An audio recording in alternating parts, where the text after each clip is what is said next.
The 7-seat SUV has well and truly earned the place of most popular car for families with 3 kids or more. And this is Holden's offering. The Holden Acadia fills the gap for Holden's SUV range and offers an American-made alternative to the Mazda CX-9, Kia Sorento and Toyota Kluger. This week I had to go and do a giant fruit and veggie shop for the food co-op I'm in, so I was actually really glad to have a large car. How did it perform? I drove it with my family for 7 days to find out.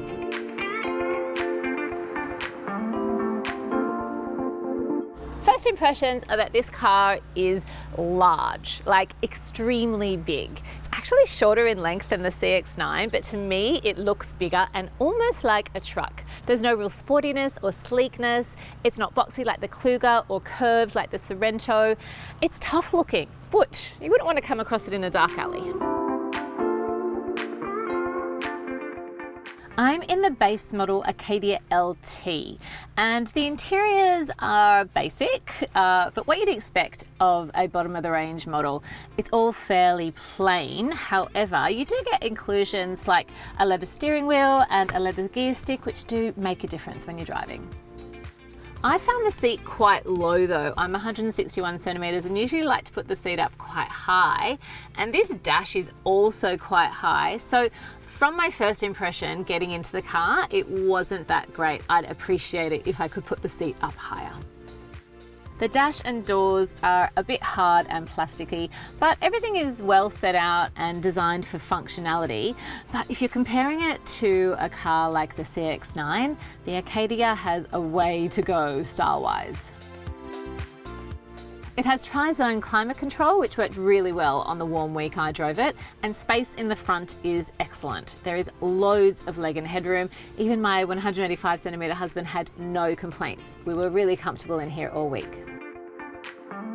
Space in the back is good too. This is me sitting behind my husband's driving position, and as you can see, there is loads of room to spare.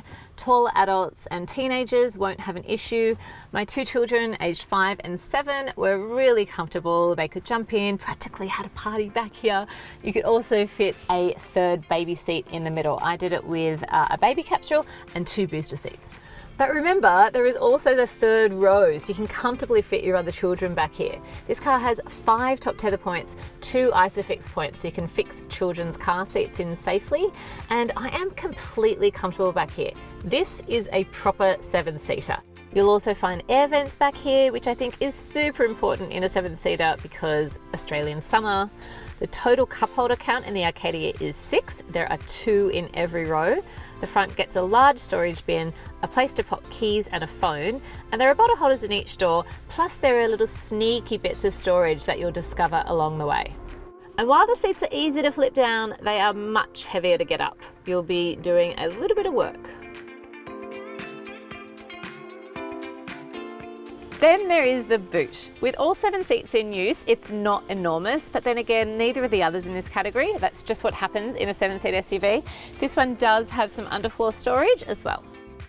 Put the back seats down and that boot space just grows. I mean, it's just enormous. So if you can fit all of your kids in that 2nd row there, you've got a really big boot. On my fruit and veggie market trip, I had both these rows down and I was so grateful that they actually folded flat and I could fit all of the boxes back here. It was one of those times that I was really appreciated I hadn't been assigned to a hatchback this week, because this car really helped. Driving the Holden Acadia feels exactly how you think it's going to feel. It feels big, it feels quite heavy, it's not as agile as a CX-9 or even a Kluger. There's a 3.6 litre V6 engine which goes really well up hills and along freeways, but get it into the suburbs trying to park on tricky streets or doing lots of U-turns and you can really feel the heavy pull of the steering wheel, which I didn't like at all. It's also quite bouncy. They just haven't really nailed the feel of the car while driving at all. I'm in the 2-wheel drive version, but there is an all-wheel drive option if you're after that. Just gives you better traction along dirt roads and gravel roads. The bottom line is this car feels large to drive, and some of its competitors have managed to make their 7-seaters not feel as big. The safety, however, is fantastic. All Acadias come with auto emergency braking. They get the fancy new technology like blind spot monitoring, rear cross traffic alerts, lane departure warnings. You'll get airbags covering the driver and front passenger, plus side curtain airbags that extend all the way to the back row. But I do feel like the safety is a little over enthusiastic because the car beeps a lot. It beeps when you first get in, if you haven't put your seatbelt on immediately, and it's a loud beep too.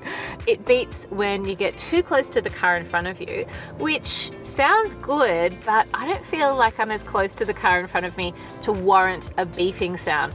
And it also beeps when you turn the car off to make sure that you haven't left a child behind in the back seat. Also fair enough, but altogether, it's just too many beeps, and I did turn it down. So I've turned the collision warnings down to 1, and that didn't really help.